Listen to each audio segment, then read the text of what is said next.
El aire helado y estéril de la sala del juzgado se cernía pesado, denso con resentimiento no dicho. Un hombre, engreído y victorioso, se inclinó hacia su joven prometida, la mano de ella colocada deliberadamente sobre la mesa para que todos la vieran. Un diamante masivo brillaba bajo las luces fluorescentes, un arma en una guerra de humillación silenciosa. Él miró a su ex esposa, esperando ver la derrota, esperando el patético desmoronamiento de la mujer que había abandonado. Pero no vio nada. Lo que él no sabía era que el verdadero drama no trataba del pasado que destruyó, sino del futuro que ella había construido silenciosamente. Un futuro tan espectacular que estaba a punto de hacer que su mezquina exhibición pareciera un juego de niños y dejaría a toda la sala del tribunal, incluyendo a la jueza, completamente sin palabras. Antes de que te sumerjas en esta increíble historia de redención, por favor, dale me gusta a este video. Suscríbete a nuestro canal para más contenido fascinante y no olvides dejar tu comentario sobre lo que piensas al final. Tu apoyo significa el mundo para nosotros. Los procedimientos de divorcio de Isabela Vargas y Ricardo Montes, número de expediente 734, estaban destinados a ser un asunto tranquilo y sin ceremonias. El final de un matrimonio de 12 años, diseccionado y dividido bajo la mirada indiferente del Estado. Pero Ricardo Montes tenía otros planes. Para él, esto no era un final, era una vuelta de honor. Se sentó en la mesa del demandado, la viva imagen del éxito pulcro. Su traje brioni de carbón era lo suficientemente elegante como para cortar la tensión en la sala. Su corbata plateada, anudada con precisión. Junto a él no estaba su abogada, sino su prometida, Valeria Solís. Ella era todo lo que Isabela no era, una década más joven, con un cabello rubio profesionalmente teñido que caía en cascada sobre los hombros de un ajustado vestido rosa palo. Era un testimonio vivo y respirante de la supuesta mejora de Ricardo. Isabela se sentó frente a ellos, una figura solitaria, en un modesto vestido azul marino. Su postura era recta, sus manos entrelazadas en su regazo, su expresión una cuidadosa máscara de neutralidad. Su abogada, una mujer astuta llamada licenciada Elena Rojas, ocasionalmente tomaba notas, con el rostro impasible. Pero Isabela podía sentir las miradas sobre ella. No solo las miradas curiosas de las pocas personas en la galería, sino la mirada penetrante y condescendiente del hombre al que una vez había prometido amar por la eternidad. «Señor Montes, señorita Vargas», comenzó la jueza Carmen Durán, su voz un barítono bajo y cansado, que había presidido miles de tragedias domésticas. «Estamos aquí para finalizar la división de bienes y la pensión compensatoria. Sus finanzas han sido presentadas, las de la señorita Vargas también. Parece haber una disparidad significativa». Ricardo sonrió, una sutil y depredadora curva de sus labios. Se inclinó hacia su abogado, el señor Prieto, un hombre cuyo cabello engominado parecía reflejar el encanto aceitoso de su cliente. Intercambiaron un murmullo de confianza antes de que Prieto se pusiera de pie. «Su señoría», comenzó Prieto, su voz resonando con una gravedad fabricada. «Mi cliente, el señor Montes, ha sido más que generoso.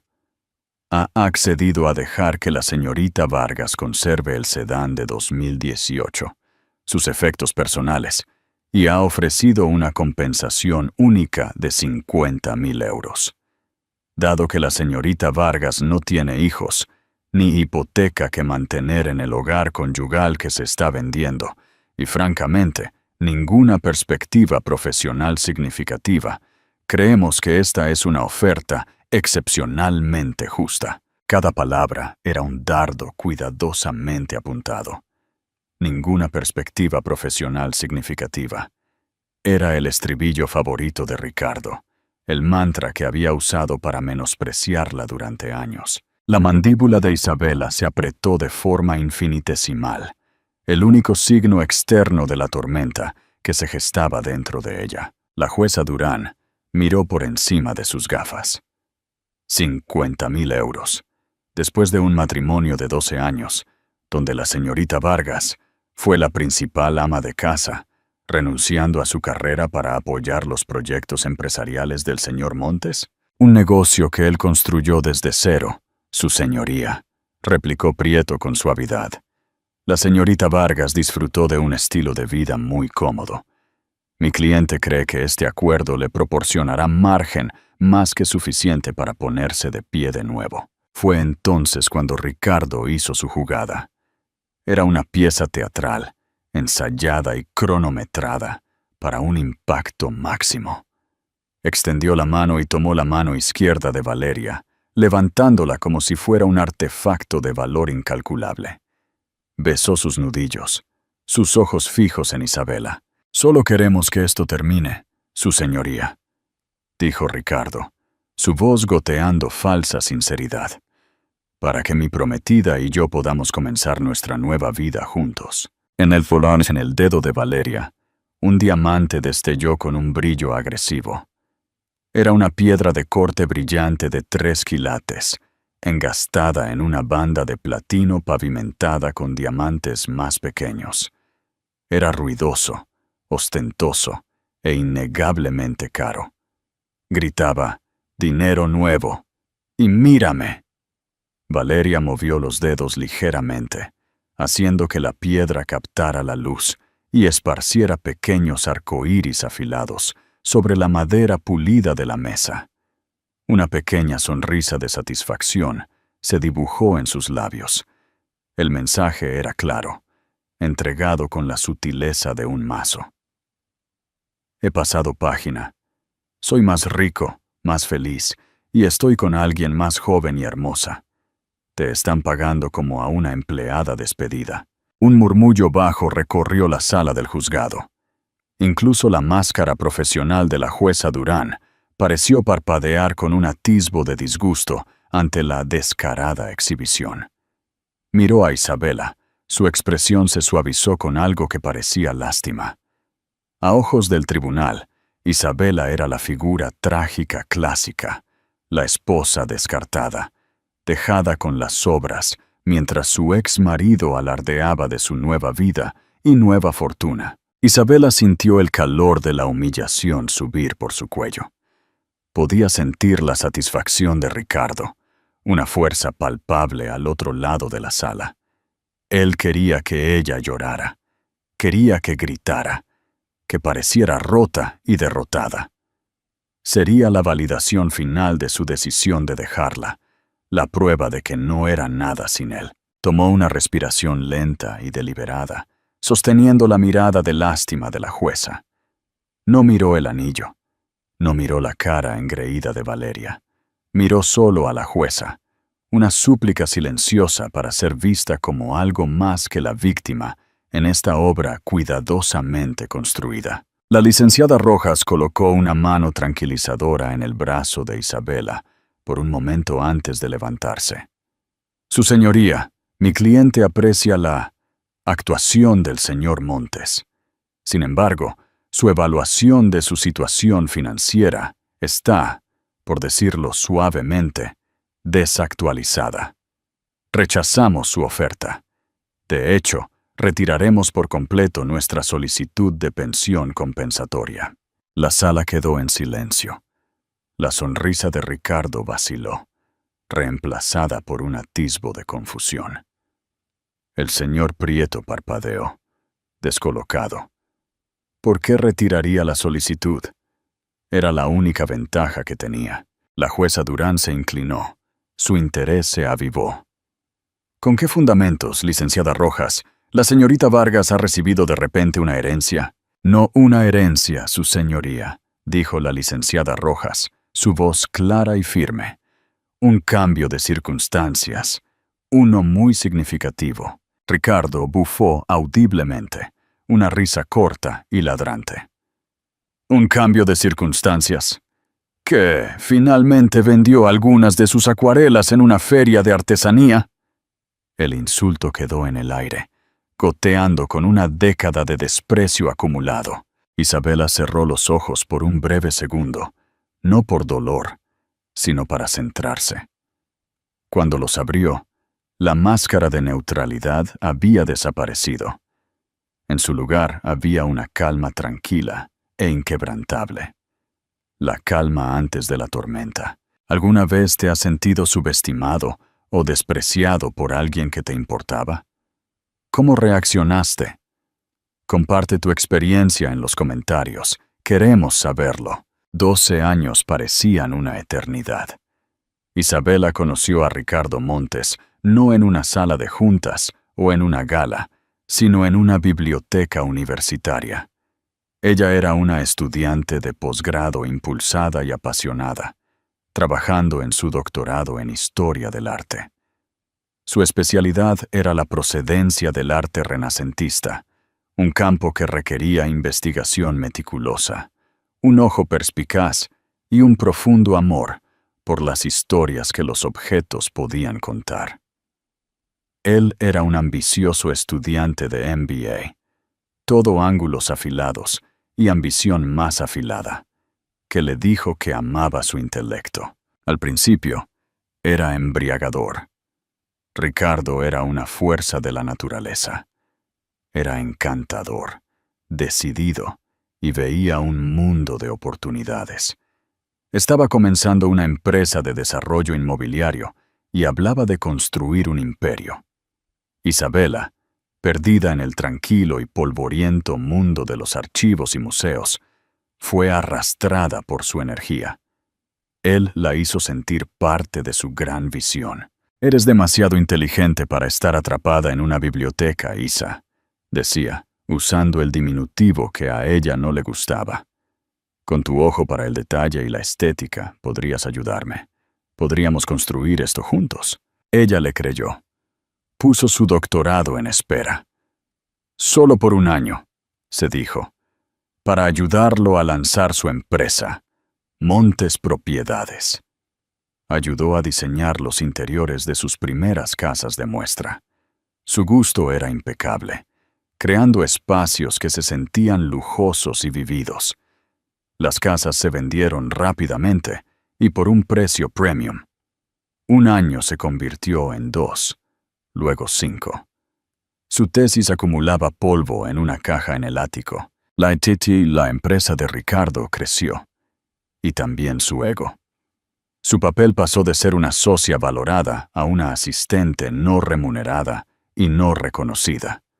Gestionaba su calendario social, cada vez más complejo.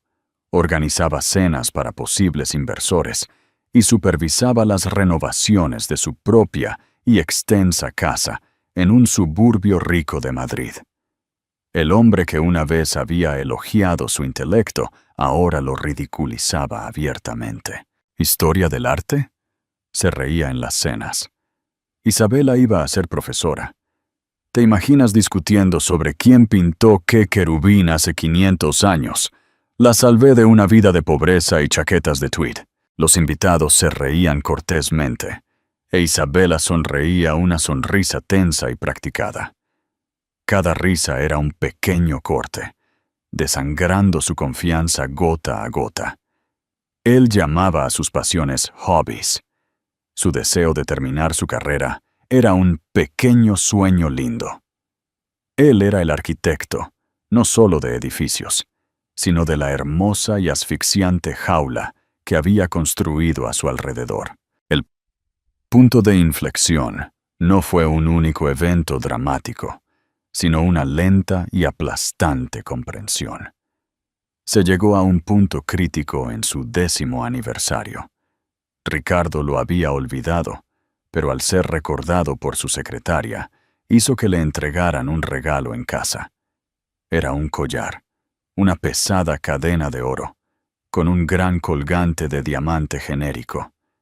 Era casi idéntico al que le había dado a su mejor agente de ventas como bono el mes anterior. Esa noche, ella lo encontró en su estudio, al teléfono. Su voz era baja, pitimataja, un tono que no había usado con ella. Años. Estaba hablando con Valeria, una nueva becaria en su oficina. Claro que voy a la fiesta, preciosa. Solo tengo que pasar por esta cena de aniversario primero. Sí, otro año. No te preocupes, ahora es solo una formalidad. Colgó y vio a Isabela de pie en el umbral. No había pánico en sus ojos, ni vergüenza, solo molestia. ¿Qué?, espetó. Te escuché, Ricardo, dijo ella. Su voz apenas un susurro. Él suspiró, recostándose en su sillón de cuero.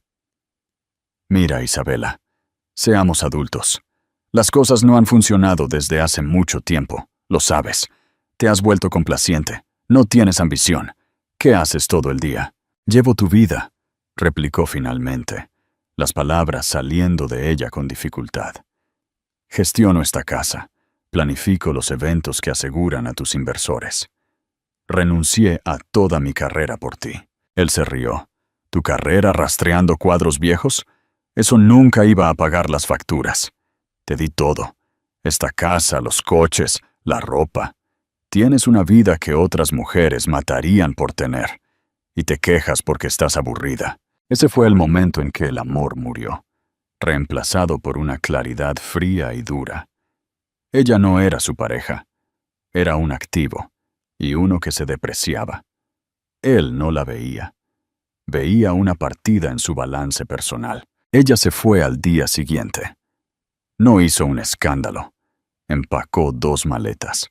Tomó el sedán que tan magnánimamente le había permitido conservar y se mudó a un pequeño apartamento que alquiló con los últimos ahorros de una cuenta prematrimonial que su abuela le había dejado. Los primeros meses fueron un borrón de dolor y liberación. Estaba aterrorizada y eufórica. Se inscribió en un curso en línea para terminar su doctorado. Para mantenerse, inició un pequeño servicio de asesoramiento artístico en línea, ayudando a coleccionistas menores a verificar y valorar sus piezas. Era una miseria, apenas suficiente para cubrir su alquiler y sus facturas. Fue durante este tiempo, inmersa en la investigación de un paisaje menor del siglo XVIII, para un cliente, cuando tropezó con algo. Un artículo en una oscura revista académica de años atrás, escrito por una académica entonces desconocida, que proponía un nuevo método radical para identificar los dibujos subyacentes de los maestros del Renacimiento nórdico utilizando imágenes multiespectrales. El nombre de la académica era Isabela Vargas. Era un trabajo que había escrito para un seminario de posgrado, un trabajo que Ricardo una vez había llamado un ejercicio académico inútil. Por capricho, actualizó el trabajo con nuevas investigaciones y datos a los que tuvo acceso a través del portal en línea de su universidad. Lo publicó en algunos foros académicos y en su modesta página web profesional, sin darle importancia. Eso fue hace 6 meses. 6 meses antes de encontrarse en una sala de tribunal, escuchando a ese mismo hombre declararla inútil para el mundo, mientras él se preparaba para poner un anillo ostentoso en el dedo de la mujer que había ayudado a desmantelar su vida.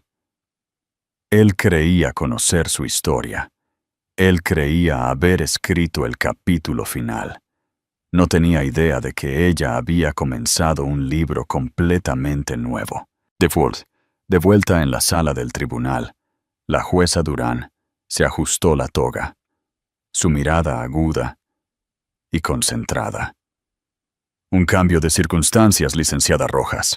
Por favor, ilumíneme. Ricardo se reclinó en su silla, cruzando los brazos. Le susurró algo a Valeria, quien se rió, cubriéndose la boca con la mano que lucía el ostentoso anillo. Parecían 2 matones de instituto, confiados en su posición social, listos para burlarse de la chica nerd. La licenciada Rojas caminó tranquilamente hacia su mesa y recogió una única carpeta impecable. Su señoría, el señor Prieto, en nombre de su cliente, ha pintado una imagen de la señorita Vargas como una mujer sin perspectivas, completamente dependiente de la pasada generosidad del señor Montes. Afirma que sus actividades son meros pasatiempos y que no tiene potencial de ingresos. Hizo una pausa, dejando que las palabras flotaran en el aire. Esto es, y elijo mis palabras con cuidado, una base de mentiras construida sobre el colosal ego del señor Montes y su deliberada supresión de la carrera de mi cliente durante los últimos 12 años. El señor Prieto se puso de pie de un salto. Objeción. La abogada está difamando el carácter de mi cliente. No es una difamación si es la verdad, señor Prieto, dijo la jueza Durán, secamente, haciéndole un gesto para que se sentara. Continúe, licenciada Rojas, pero vaya al grano. Mi punto, su señoría, es que mi cliente no está desempleada, no está sin rumbo. Durante los últimos 6 meses, la señorita Vargas ha estado operando su propia y altamente especializada firma de consultoría, Vargas Provenance y asesoría. Ricardo soltó otra risa corta y despectiva. Un pequeño negocio online. Vi el sitio web. Parece un proyecto de instituto. ¿Cuánto podría estar ganando? Unos cientos de euros al mes, autenticando cuadros de mercadillo. Al contrario, dijo la licenciada Rojas, su voz bajando ligeramente, atrayendo a todos. Aunque su lista de clientes es pequeña, es excepcionalmente distinguida. Su trabajo ha atraído recientemente una atención significativa en círculos muy exclusivos. Parece que sus ejercicios académicos inútiles, como el señor Montes los llamó una vez, son bastante valiosos después de todo. Isabela permaneció inmóvil, sus ojos fijos en la licenciada Rojas. Estaba sucediendo. El trabajo tranquilo, las noches solitarias pasadas en su pequeño apartamento, rodeada de libros y archivos digitales, estaba a punto de ser expuesto a la dura luz de esta sala del tribunal. Una parte de ella estaba aterrorizada, pero una parte más fuerte sintió una oleada de poder justificado. La licenciada Rojas continuó. Debido a este éxito y a un desarrollo personal muy positivo reciente en su vida, la señorita Vargas ya no requiere ni desea ningún vínculo financiero con el señor Montes. Por lo tanto, retiramos nuestra demanda de pensión compensatoria. Solo solicitamos la división al 50-50 del precio de venta de la casa conyugal, como es habitual, y que se le permita recoger el resto de sus materiales de investigación personal de la propiedad. Ricardo ahora parecía genuinamente desconcertado.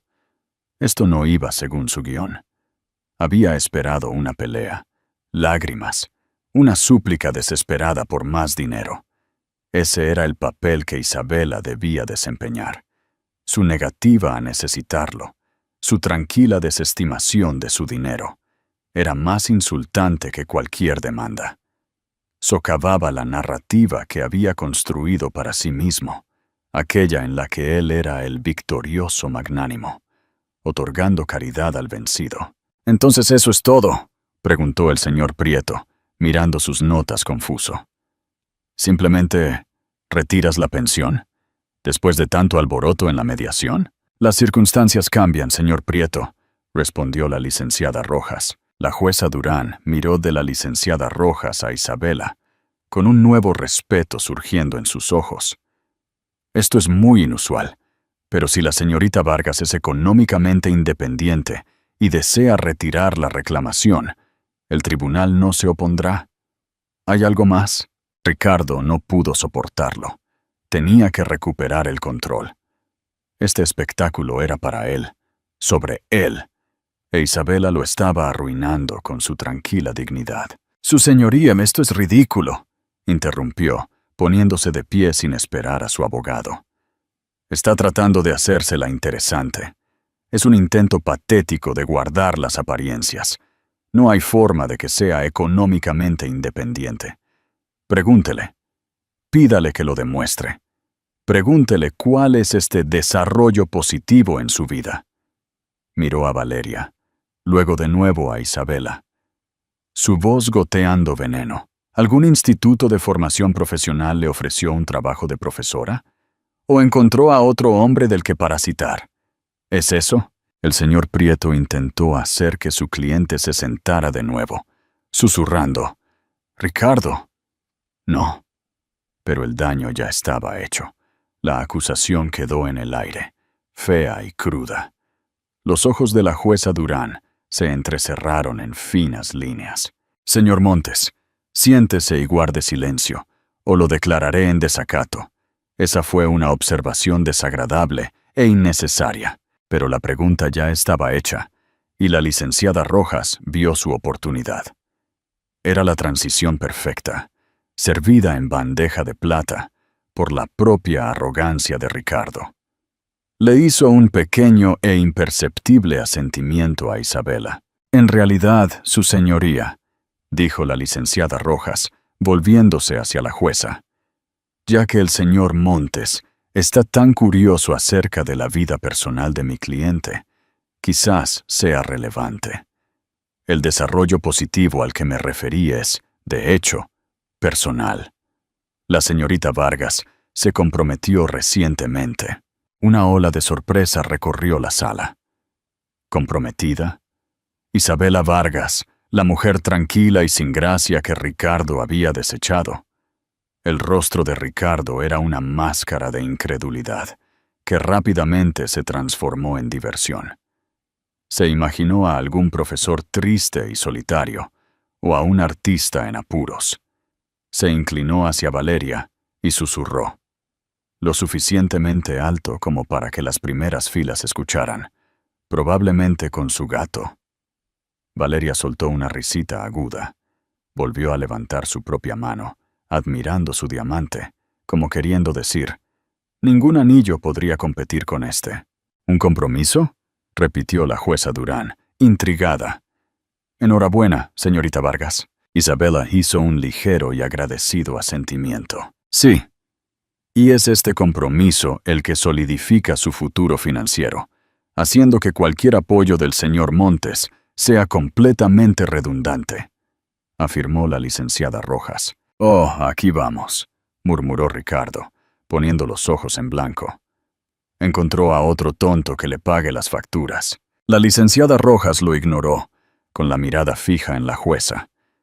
«El señor Montes ha hecho una exhibición de su propio anillo de compromiso, un símbolo de su éxito. Él cree.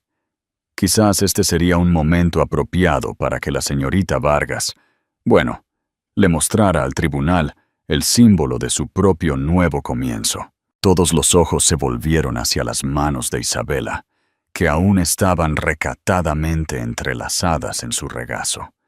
Estaban desnudas, salvo por una sencilla y fina banda plateada en su mano derecha, que había llevado durante años. No había anillo de compromiso. La sonrisa de Ricardo regresó, más amplia y más cruel que nunca. «¿Qué pasa, Isa? ¿El anillo es demasiado pequeño para verlo desde aquí? ¿Es de papel de aluminio?» Isabela mantuvo su mirada. La calma seguía ahí, pero ahora tenía un borde de acero. Lenta y deliberadamente, metió la mano en el sencillo bolso de cuero a sus pies. La sala estaba tan silenciosa que se oyó el leve clic del broche del bolso al abrirse. Sus movimientos fueron sin prisas, elegantes. Ya no era la demandada en su obra, era la protagonista de la suya. Retiró la mano y toda la sala, por un segundo colectivo, simplemente dejó de respirar. No era un anillo, era una revelación. Descansando en la palma de la mano de Isabela, no había una pieza de joyería, sino una pieza de historia. No estaba diseñada para gritar, sino para cautivar. En su centro no había un diamante, sino un zafiro. Era un zafiro Padparadscha, una piedra tan rara que oscila entre el rosa y el naranja, capturando el color imposible de una flor de loto al atardecer. La gema era fácilmente de 5 o 6 quilates, de talla cojín, con un fuego que parecía arder desde dentro. No era un corte moderno y llamativo, era un corte más antiguo y profundo, que hablaba de legado y atemporalidad. La piedra estaba flanqueada por 2 diamantes de talla antigua, en forma de pera y exquisitamente claros, pero eran meros acompañantes del regio zafiro. El engaste en sí no era platino brillante y estéril, sino el brillo cálido y suave del oro rosa, intrincadamente trabajado con un diseño de filigrana que era claramente artesanal, claramente vintage. Era un anillo que pertenecía a un museo, un anillo que susurraba historias de herederas de la Edad Dorada y realeza europea. Comparado con esto, el masivo diamante de Valeria de repente parecía común, ruidoso, una baratija comprada en un catálogo de lujo moderno. El anillo de Isabela era un artefacto. Era arte. Isabela, lenta y graciosamente, deslizó el anillo en el 4º dedo de su mano izquierda. Le quedó perfecto. Parecía haber sido forjado para ella. No lo alardeó. No movió los dedos, ni lo inclinó hacia la luz. Simplemente colocó su mano sobre la mesa frente a ella, la magnífica gema brillando con un poder tranquilo y seguro que llenó toda la sala. Un jadeo colectivo recorrió la galería. La mandíbula del señor Prieto se desencajó. El bronceado profesionalmente aplicado de Valeria Solís pareció palidecer. Sus ojos se fijaron en la mano de Isabela, la suya de repente pareciendo chillona y barata. Pero la reacción más significativa provino del estrado. La jueza Carmen Durán, una mujer que había visto a mafiosos, multimillonarios y celebridades pasar por su sala, una mujer conocida por su inquebrantable compostura, se inclinó. Sus ojos se abrieron y soltó una pequeña, aguda e involuntaria inspiración. El sonido fue audible en la sala silenciosa. No solo estaba mirando el tamaño o el valor, era una estudiante de Derecho y de Historia, y reconoció la importancia cuando la vio. «Dios mío», murmuró casi para sí misma. Ricardo Montes la miró fijamente, su rostro un cuadro cómico de confusión, incredulidad y un horror creciente. El color se le escurrió del rostro. Él conocía las joyas, conocía los símbolos de estatus, y sabía, con una certeza nauseabunda que le subía por el estómago, que el anillo en el dedo de Isabela estaba en un universo diferente al que él había comprado para Valeria. No era solo más caro. Era de un mundo de riqueza diferente, un mundo de legado y poder que él ni siquiera podía tocar. ¿Qué es eso?», balbuceó, las palabras atascadas en su garganta. La licenciada Rojas sonrió, una sonrisa fina y triunfal. «Ese, señor Montes, es el zafiro de la fuente. Fue visto públicamente por última vez en una subasta de Christie's en 1965, cuando fue adquirido por la familia Ferrer». «Ferrer». El nombre cayó en la sala del tribunal como un trueno. Era un nombre que no necesitaba presentación. No era solo rico. Era una dinastía. Tecnología. Transporte marítimo. Arte. Filantropía.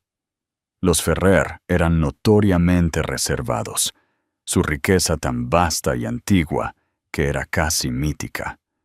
No aparecían en las columnas de chismes. Financiaban departamentos universitarios enteros y poseían islas privadas. «El prometido de la señorita Vargas», anunció la licenciada Rojas, su voz resonando con finalidad. Es el señor Alejandro Ferrer. Silencio. Un silencio. Profundo y resonante. Alejandro Ferrer. El recluso director del Imperio Ferrer. Un hombre de unos 50 y tantos años, viudo, que era más propenso a ser fotografiado con una antigüedad recién descubierta que con una mujer del brazo. Era una leyenda, una figura de inmenso poder silencioso. Era, sin exagerar, uno de los hombres más ricos del mundo. Ricardo Montes se tambaleó. El traje Brioni de repente se sintió como un alquiler barato. Todo su sentido de sí mismo, construido sobre una base de éxito financiero moderado y el acoso a aquellos que consideraba inferiores, se estaba desmoronando. No era el vencedor en un acuerdo de divorcio. Era un mosquito zumbando a la sombra de un gigante. Miró a Isabela, la mujer a la que había llamado complaciente, sin pasión y aburrida. La mujer de la que se había burlado por su pequeño hobby. Intentó conectar los puntos y su mente se quedó en blanco. ¿Cómo? ¿Cuándo? ¿Por qué la jueza y...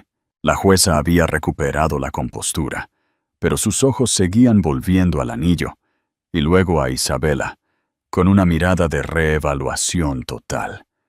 Ya no veía a una esposa agraviada. Veía a una mujer que de alguna manera había ascendido imposiblemente a los más altos escalones de la sociedad. Bueno, dijo la jueza Durán, su voz teñida de un respeto nuevo y profundo. Eso ciertamente aclara el asunto de la pensión compensatoria. Se aclaró la garganta, mirando los papeles de su escritorio como si los viera por primera vez. Dada esta información, el tribunal acepta la retirada de la solicitud de pensión compensatoria de la señorita Vargas.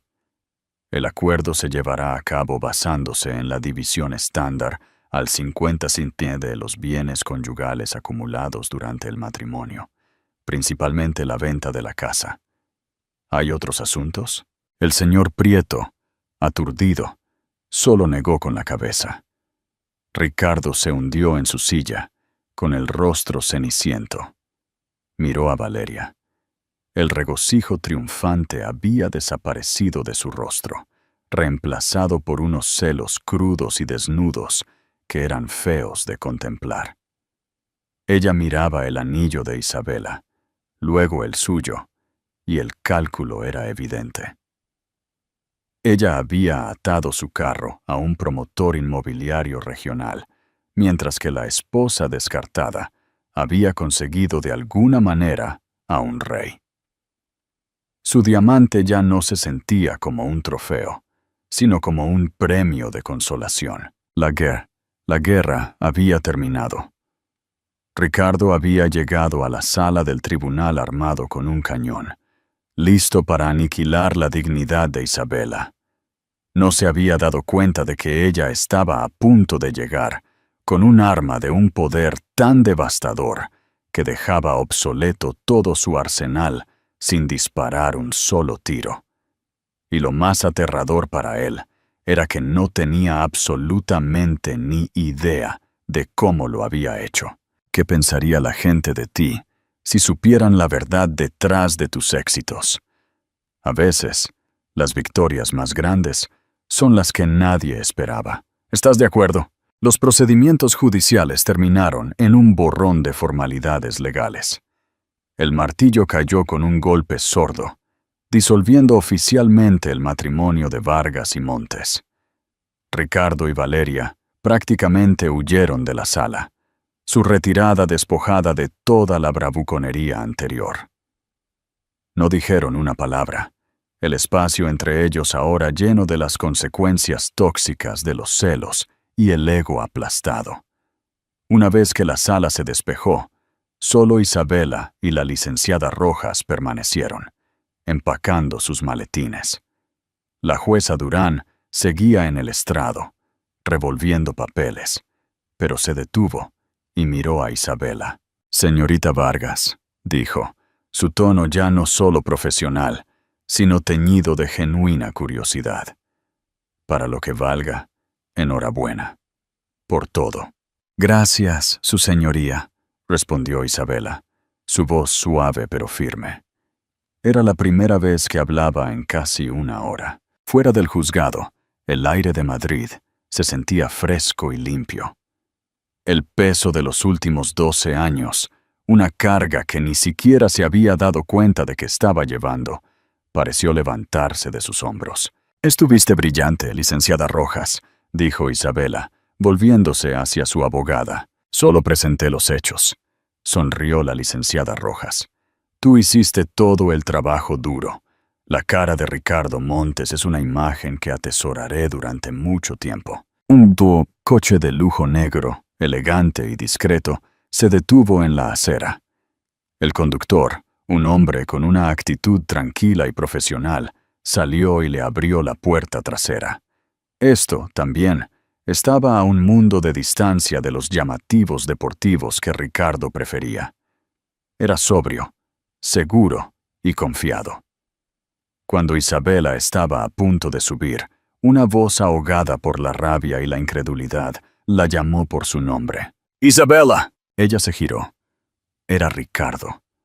Claramente había enviado a Valeria lejos y había regresado, con el rostro un desorden de confusión y furia. «¿Cómo?», exigió, caminando directamente hacia ella, su voz baja e intensa. «Solo dime cómo. ¿Lo conociste en alguna gala benéfica? ¿Lo casaste? ¿Le mentiste sobre quién eras?». Las acusaciones eran patéticas. El pataleo desesperado de un hombre cuya visión del mundo se había hecho añicos. No podía concebir una realidad en la que ella hubiera ganado esto. Tenía que ser un truco, una seducción, una mentira.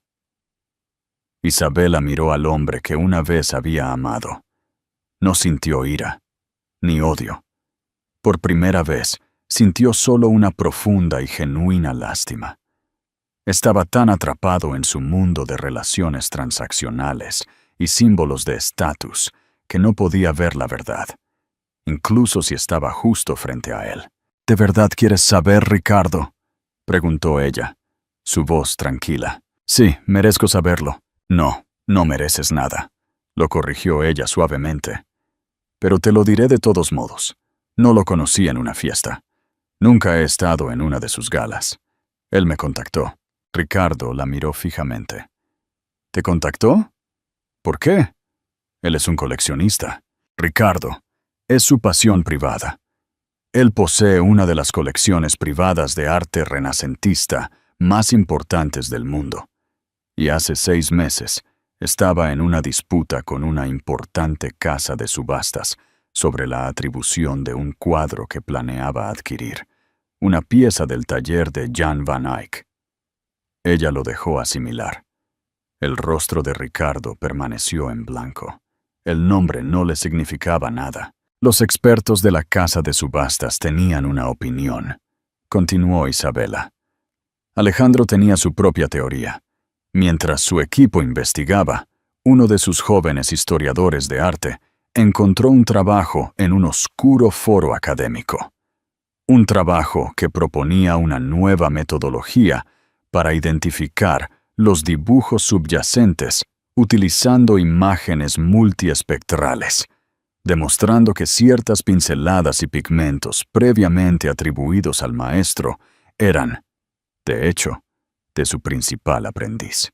El reconocimiento, tenue al principio, luego horriblemente brillante, amaneció en los ojos de Ricardo. «El trabajo», dijo Isabela, «fue uno que escribí en la universidad, el que me dijiste que era un ejercicio académico inútil que debía tirar.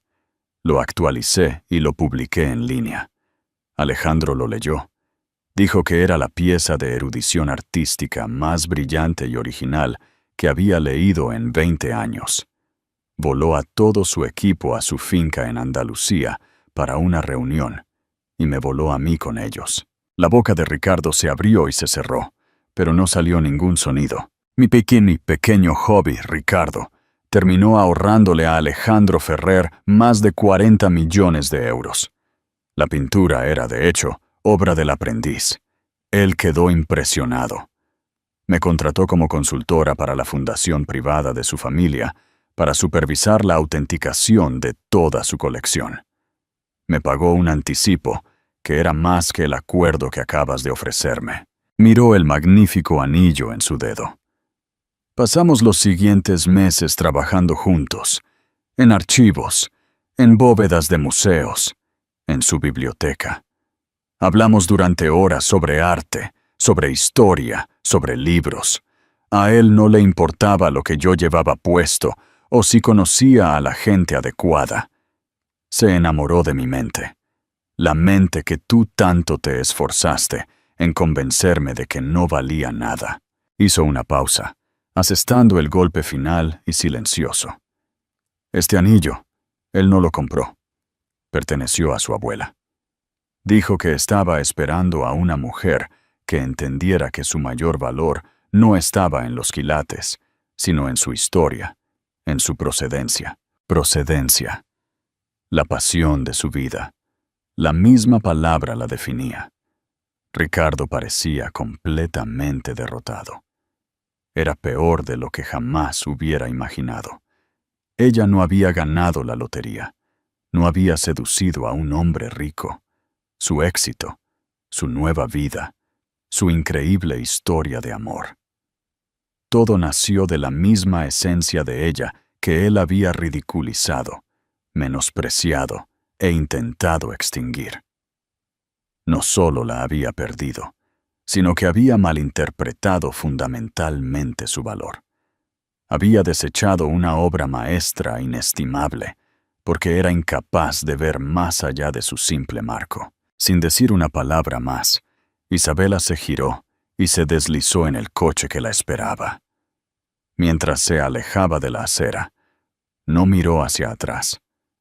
Miraba hacia adelante, hacia un futuro más brillante que cualquier diamante. Un futuro que ella había construido, no casándose con un multimillonario, sino finalmente, verdaderamente, convirtiéndose en ella misma. El coche se movió silenciosamente a través del tráfico de la ciudad, un tranquilo capullo, aislando a Isabela del ruido del mundo que dejaba atrás. Sintió una exhalación profunda y temblorosa de sus pulmones, una respiración que parecía haber estado conteniendo durante más de una década. El zafiro de la fuente en su dedo estaba frío contra su piel, una prueba sólida y tangible de su nueva realidad. El coche no la llevó a una nueva mansión o a un ático en un rascacielos. La llevó a la Biblioteca Nacional de España. Caminó por los grandes y resonantes pasillos del edificio, el aroma a papel viejo y madera pulida. Un consuelo familiar. Lo encontró, no en una sala privada, sino sentado en una larga mesa pública en la sala de lectura de la Sala de Goya, con un libro abierto ante él, completamente a gusto entre estudiantes y académicos. Alejandro Ferrer levantó la vista al acercarse ella, y una sonrisa cálida y genuina transformó su rostro. No era clásicamente guapo como Ricardo. Su rostro estaba surcado por el pensamiento y la risa. Su cabello era más sal que pimienta, pero sus ojos eran perspicaces, inteligentes y llenos de una amabilidad que ahora sabía que era su característica definitoria. Se levantó y la abrazó suavemente, su mano apoyada en su espalda. «Está hecho», dijo ella en voz baja, su voz amortiguada contra la suave cachemira de su suéter. «Nunca tuve ninguna duda», murmuró él en su cabello. «¿Estás bien?» «Estoy mejor que bien», dijo ella, retrocediendo para mirarlo. «Me siento libre». Él le tomó la mano, su pulgar acariciando el intrincado engaste del anillo. «Estaba leyendo sobre los gremios florentinos. Me hizo pensar en ti». No, hubo conversación sobre el caso judicial, ni alarde de la derrota de Ricardo, ni mención del valor monetario de sus fortunas combinadas. Su conexión existía en un plano diferente, uno tejido a partir de la curiosidad intelectual compartida y un profundo respeto mutuo. Él no la había rescatado, la había reconocido. Vio la obra maestra que Ricardo había dejado cubierta con una sábana polvorienta en el ático. ¿Sabías?, dijo, sus ojos brillando, que algunos historiadores del arte creen que el secreto del éxito del taller de Verrocchio fue una mujer modesta llamada Caterina, su principal molinera de pigmentos, que tenía un ojo inigualable para el color. Apenas es una nota a pie de página en la historia, pero él estaba perdido sin ella. Isabela sonrió, una sonrisa verdadera y radiante que le llegó a los ojos. Creo que me gustaría leer sobre ella. Él cerró su libro y la tomó del brazo. Tengo una primera edición en mi biblioteca. Vamos a casa. ¡Casa! La palabra resonó con un significado que nunca antes había tenido. No era una casa, era una persona.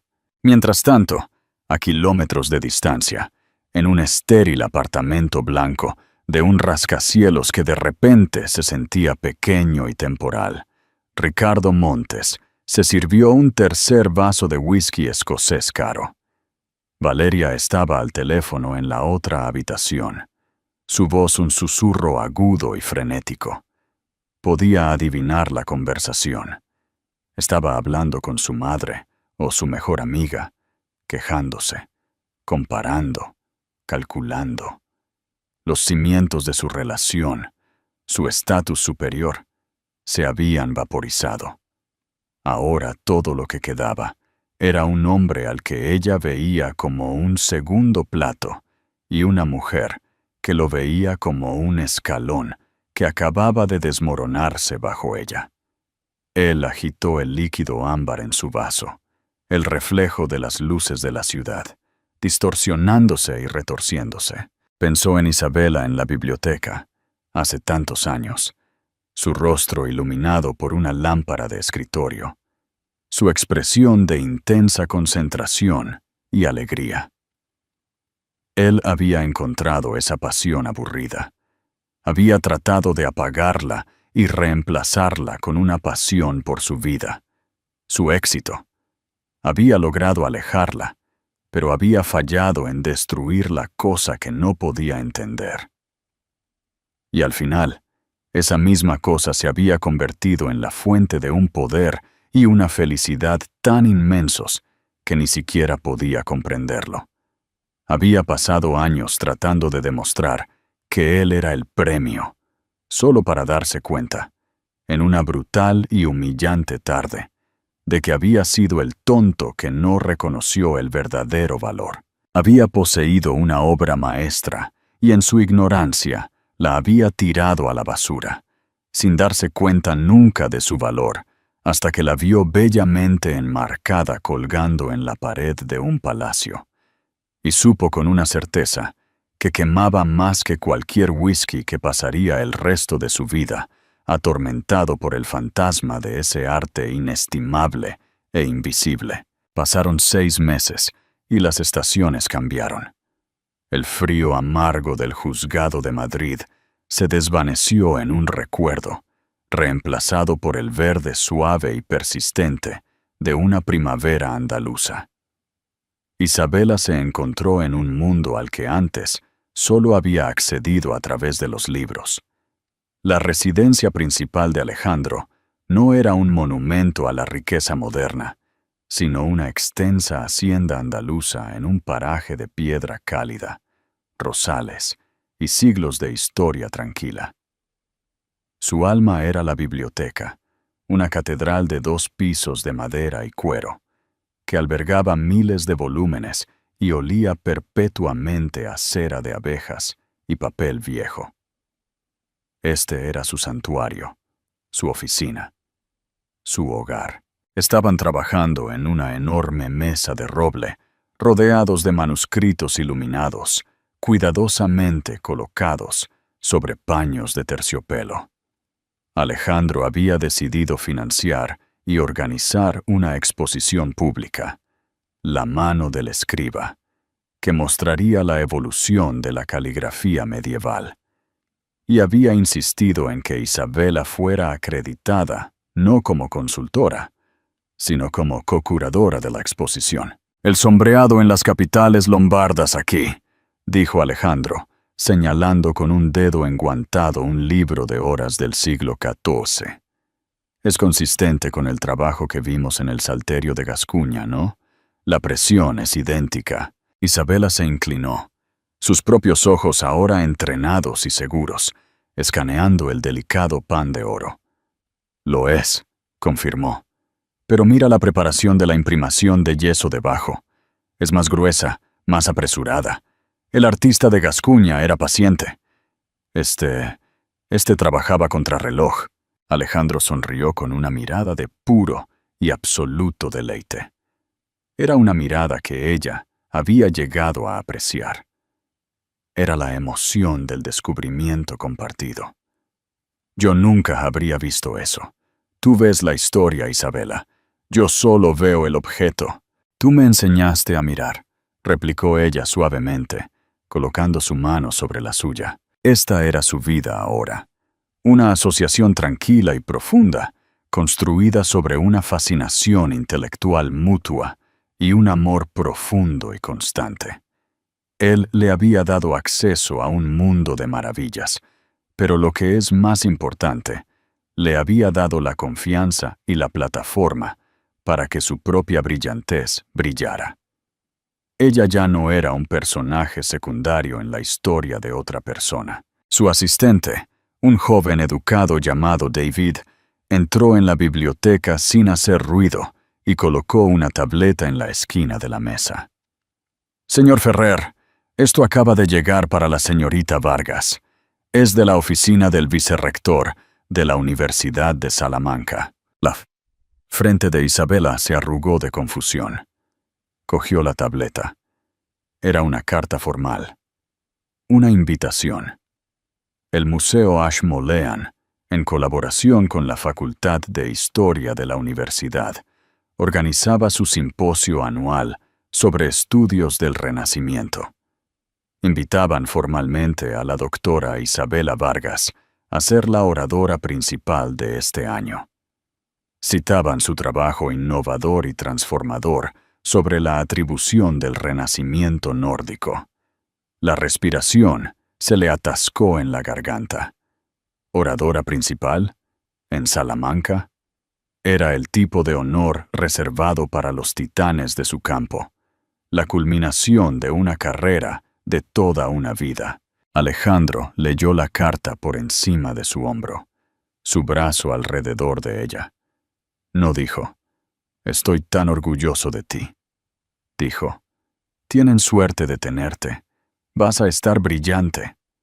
Las lágrimas brotaron de sus ojos, no de tristeza o humillación, sino de una abrumadora y profunda gratitud. Por fin, era completamente vista. Mientras el mundo de Isabela se expandía, el de Ricardo Montes se encogía rápidamente. El shock inicial de la derrota en el juzgado se había convertido en una caída prolongada y agonizante. La relación con Valeria había implosionado pocos días después de la audiencia, en un espectáculo de chirrido de neumáticos e insultos lanzados. «La dejaste humillarte», había gritado Valeria, de pie en medio de su sala de estar minimalista, que ahora se sentía tan fría y vacía como su futuro. Le había arrojado el anillo de diamante de 3 quilates. Había rebotado por el suelo de mármol con un sonido metálico patético. Se suponía que eras el ganador. En cambio, parecías un hombrecito patético a su lado. Su rey. ¿Qué se supone que le diga a la gente que mi prometido fue abandonado por Alejandro Ferrer?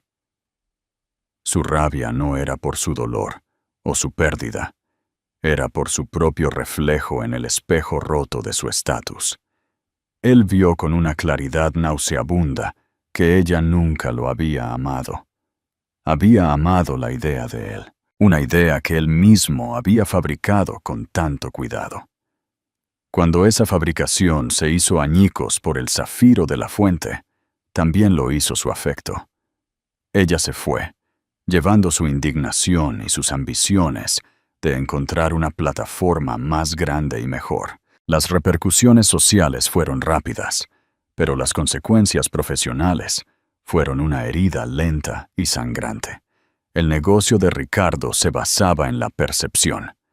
Vendía lujo, exclusividad y la ilusión de formar parte de un club de élite.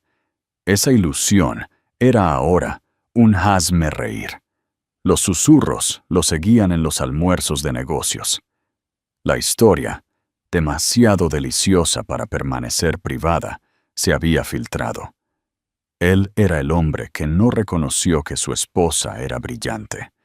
El tonto que alardeó de una baratija mientras ella poseía un tesoro nacional. El último clavo en el ataúd de su ambición lo clavó un hombre llamado Don Ernesto del Valle, un titán de las finanzas de la vieja escuela, cuyo respaldo Ricardo necesitaba desesperadamente para su proyecto estrella, las Torres Apex. Se reunieron en el club de Don Ernesto, un lugar tan impregnado de tradición y poder silencioso que el traje Brioni de Ricardo se sentía como un disfraz. Después de la discusión perfunctoria del proyecto, Don Ernesto se reclinó, agitando el brandy en su copa. «Montes», dijo, su voz suave como la seda. «La reputación es algo frágil en nuestro mundo. Es moneda. Y francamente, la óptica de tus recientes asuntos domésticos es preocupante». El estómago de Ricardo se apretó. «Eso fue un asunto privado, don Ernesto. No hay asuntos privados cuando un hombre de la estatura de Alejandro Ferrer está involucrado», lo corrigió don Ernesto con frialdad. «Formó parte del consejo del Museo del Prado con él. Un hombre excelente. Habla muy bien de su prometida, la doctora Vargas. Dice que tiene la mente más aguda para la procedencia que jamás haya encontrado. Una mujer notable». Don Ernesto tomó un sorbo de brandy, sus ojos fríos y escrutadores por encima del borde del vaso. Un hombre que comete un error de juicio tan colosal en su vida personal. Eso hace que uno cuestione su juicio en asuntos profesionales. Un proyecto de esta escala requiere previsión, discreción y una comprensión impecable del valor. Me temo que mi confianza se ha visto mermada. Y así, el trato estaba muerto. Don Ernesto no solo retiraba su financiación, sino que estaba dictando un veredicto. Ricardo Montes ya no estaba en el club. Esa noche, Ricardo se sentó solo en su vasta y vacía oficina, las luces de la ciudad parpadeando burlonamente fuera de su ventana. La botella de Macallan 25 en su escritorio estaba medio vacía. Había estado navegando sin rumbo por las noticias financieras, cuando un titular en una barra lateral le llamó la atención. Universidad de Salamanca nombra a la doctora Isabela Vargas, luminaria de la historia del arte, como oradora principal del simposio. Hizo clic. Había una foto de Isabela tomada recientemente. Estaba de pie en una magnífica biblioteca, bañada por el sol, sonriendo. No era la sonrisa tensa y practicada que él recordaba. Esta era genuina, radiante y completamente satisfecha. Parecía más joven, más vibrante y más inteligente de lo que él jamás se había permitido verla. El artículo cantaba sus alabanzas, detallando su investigación revolucionaria y mencionando su estrecha colaboración y su próximo matrimonio con el filántropo Alejandro Ferrer. Leyó las palabras una y otra vez. Luminaria, revolucionaria, brillante. Estas eran las palabras que la gente usaba para describir a la mujer a la que él había llamado complaciente y aburrida.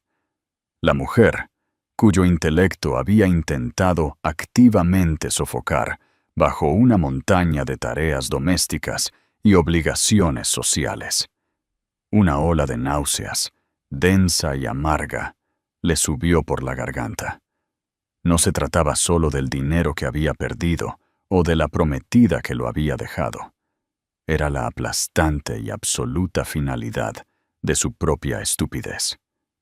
Había estado en un campo de diamantes y se había quejado de que estaba aburrido de las rocas, mientras perseguía un trozo de cuarzo brillante. Toda su identidad se basaba en su supuesta capacidad para detectar el valor en las propiedades, en los mercados, en las personas. Y había fallado en la evaluación más importante de su vida. No solo había perdido a una esposa, él había sido el arquitecto de su propia ruina, ladrillo a ladrillo, por arrogancia. Había intentado construir una jaula para ella, solo para descubrir que él era quien estaba verdaderamente atrapado, aprisionado por sus propios valores superficiales, su patético ego y su monumental e irreversible ignorancia. Miró la foto del rostro sonriente de Isabela, la mujer que había construido un reino a partir de los mismos escombros que él había hecho de su vida. Apagó el monitor, pero su imagen quedó grabada en su mente, dejándolo solo en la oscuridad asfixiante. Amigos, esa es la historia de Isabela Vargas. Es una historia que nos recuerda que el verdadero valor nunca está en el precio del anillo en tu dedo, sino en la pasión de tu alma. Ricardo trató de ganar una guerra de riqueza y estatus, una batalla librada con diamantes y trajes de diseñador, pero perdió espectacularmente porque Isabela estaba librando una guerra completamente diferente, una guerra por su propia identidad. Ella demostró que el activo más poderoso que jamás podrás poseer es aquel que nadie puede quitarte: tu propio intelecto, tu propio espíritu y el coraje de perseguir lo que amas. Su victoria no fue solo conseguir al multimillonario, fue darse cuenta de que ella era el tesoro todo el tiempo. Si esta historia te conmovió, y si crees en el poder de la fuerza tranquila sobre la arrogancia ruidosa, entonces por favor, muestra tu apoyo. Dale me gusta a este video, compártelo con alguien que necesite escucharlo y asegúrate de suscribirte a nuestro canal para más dramas de la vida real que te mantendrán al borde de tu asiento. Gracias por escuchar y hasta la próxima historia.